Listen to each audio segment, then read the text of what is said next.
Example 2.9 most IMP દાખલો છે અને આ દાખલો 11 સાયન્સની અંદર ચેપ્ટર નંબર 1 એના સ્વાધ્યાયમાં આવેલો છે. પીવાના પાણીનો એક નમૂનો ખૂબ જ ખરાબ રીતે ક્લોરોફોર્મ વડે સંદૂષિત થયેલો જણાયો છે. સંદૂષિત એટલે કે પ્રદૂષિત થયેલો છે, જેને કેન્સરજન્ય ધારવામાં આવ્યો છે અને સંદૂષણ સ્તર એટલે કે પ્રદૂષણ સ્તર 15 ppm દરથી કીધું છે અને દરથી ટકાવારી શોધવાની અને પાણીના નમૂનામાં ક્લોરોફોર્મની મોલાલિટી ગણવાની છે. વિદ્યાર્થી મિત્રો, સૌ પ્રથમ ખાસ આ વાક્ય સમજવાનું છે કે 15 ppm એટલે શું. તો 15 ppm એટલે કે ppmનું પૂરું નામ છે પાર્ટ્સ પર મિલિયન અને 15 ppm એટલે કે 15 ગ્રામ દ્રાવ્ય પદાર્થ, દ્રાવ્ય તો ક્લોરોફોર્મ, પ્રતિ 10⁶ ગ્રામ દ્રાવણમાં ઓગળેલો છે. એટલે કે દ્રાવણનું કદ 10⁶ ગ્રામ છે અને એની અંદર 15 ગ્રામ દ્રાવ્ય પદાર્થ એટલે કે ક્લોરોફોર્મ ઓગળેલો છે. વિદ્યાર્થી મિત્રો, અહીંયા 15 ગ્રામ છે. જો કદાચ તમને એવું કીધું હોય કે x ppm તો અહીંયા x ગ્રામ, અહીંયા તમને કીધું હોય કે 20 ppm તો અહીંયા 20 ગ્રામ, એટલે કે 15 ગ્રામ પ્રતિ 10⁶ ગ્રામ દ્રાવણમાં પદાર્થ ઓગળેલો છે. આવી જ રીતના આપણે દરેક દ્રાવણ માટે ppmનું ગ્રામમાં ફેરવી શકીએ છીએ. હવે આપણે સૌ પ્રથમ શોધવાનું કીધું છે કે દરથી ટકાવારી એટલે કે પર્સન્ટેજ વેટ બાય વેટ. તો આપણે એનું સૂત્ર મૂકી દઈએ. Percentage weight by weight is equal to દ્રાવ્યનું વજન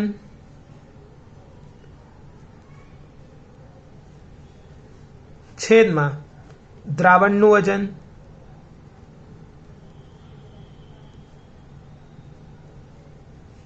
ગુણ્યા 100.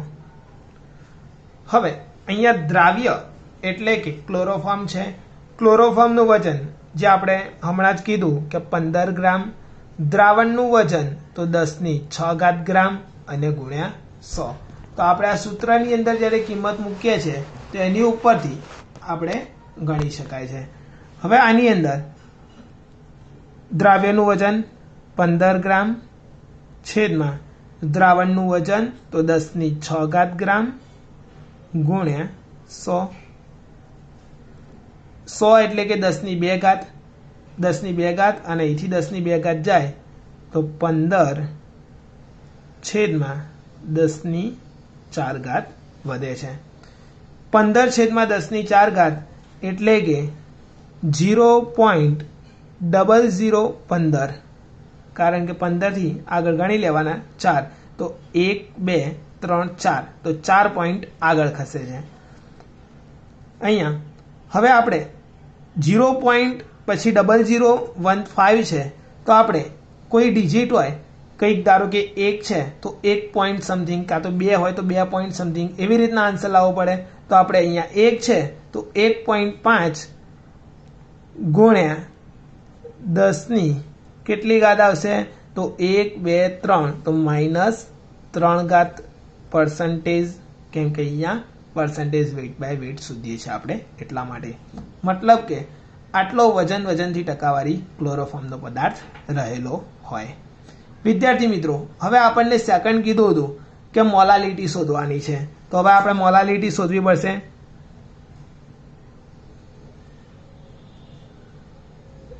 મોલાલિટી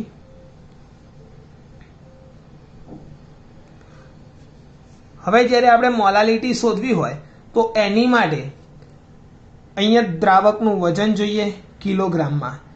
દ્રાવકનું વજન આપણને અહીંયા આપેલું નથી. દ્રાવણનું વજન 10⁶ છે, દ્રાવ્યનું વજન 15 ગ્રામ છે, પરંતુ અહીંયા આપણને દ્રાવકનું વજન આપેલું નથી. દ્રાવકનું વજન શોધવું હોય તો એના માટે સૂત્ર લખવું પડે કે દ્રાવણનું વજન બરાબર દ્રાવ્યનું વજન વત્તા દ્રાવકનું વજન વિદ્યાર્થી મિત્રો આ સૂત્ર કેમ આવે છે? તો તમને બધાને ખબર છે કે કોઈ પણ દ્રાવણ બનાવવું હોય તો એની માટે દ્રાવ્ય અને દ્રાવક જોઈએ. દ્રાવ્ય અને દ્રાવકને મિશ્ર કરવામાં આવે તો દ્રાવણ બને છે. તો આપણે આની ઉપરથી દ્રાવણનું વજન આપણી જોડે છે, દ્રાવ્યનું વજન એ પણ ખબર છે, તો દ્રાવકનું વજન શોધી શકાય. તો દ્રાવકના વજનને કરતા બનાવી દેવાનું. તો દ્રાવકનું વજન બરાબર દ્રાવણનું વજન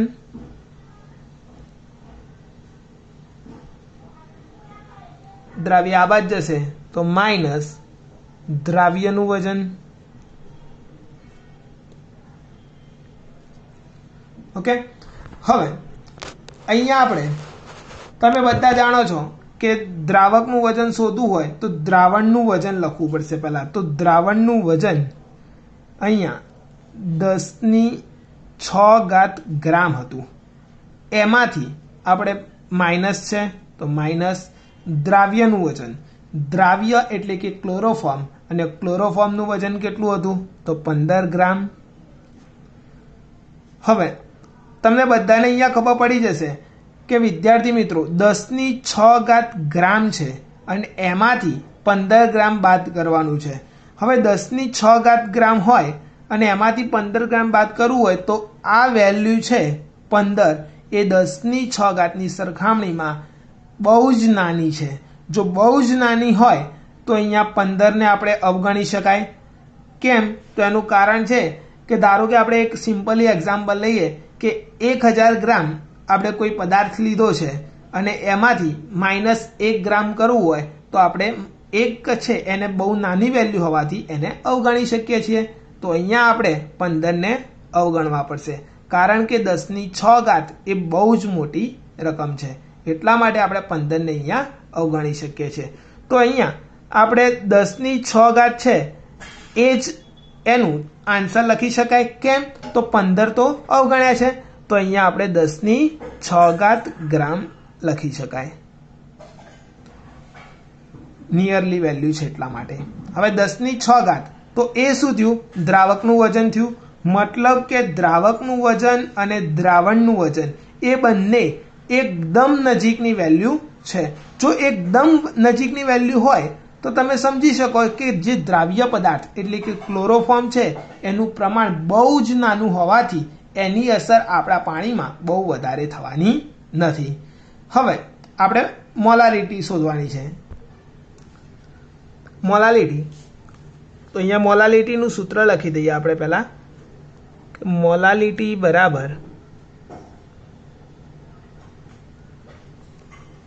દ્રાવ્યનું વજન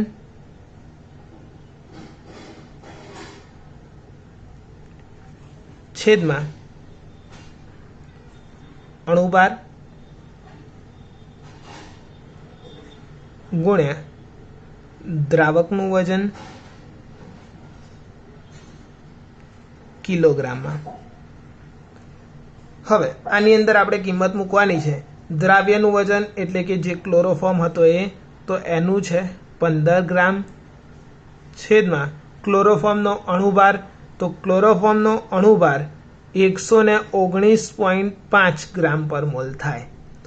ક્લોરોફોર્મનું અણુસૂત્ર CHCl3 છે. ક્લોરોફોર્મ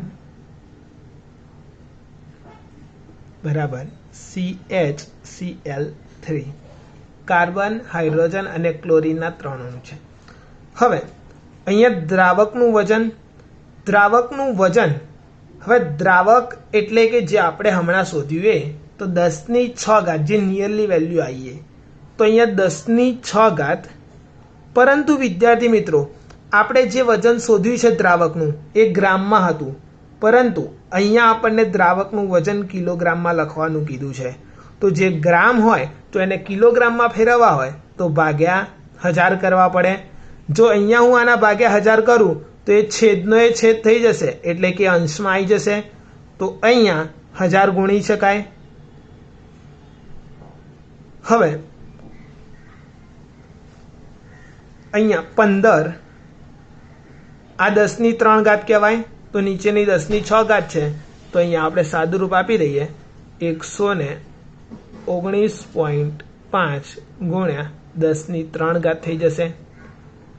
હવે જ્યારે આનું સાદુરૂપ આપવામાં આવે છે તો આપણને આન્સર અહીંયા 0.0001255 મળે છે. હવે વિદ્યાર્થી મિત્રો આને 1 પોઈન્ટ પછી લખવું હોય તો આની માટે 1.25 ગુણ્યા 10⁻1 2 3 4 તો અહીંયા -4 મોલલ મળે, કેમ કે આપણે મોલાલિટી શોધી છે. મોલાલિટી હોવાથી આપણે અહીંયા બીજી ABCDનો M લખ્યો છે અને આને મોલલ કહેવામાં આવે છે. તો આ આપણો ફાઇનલ આન્સર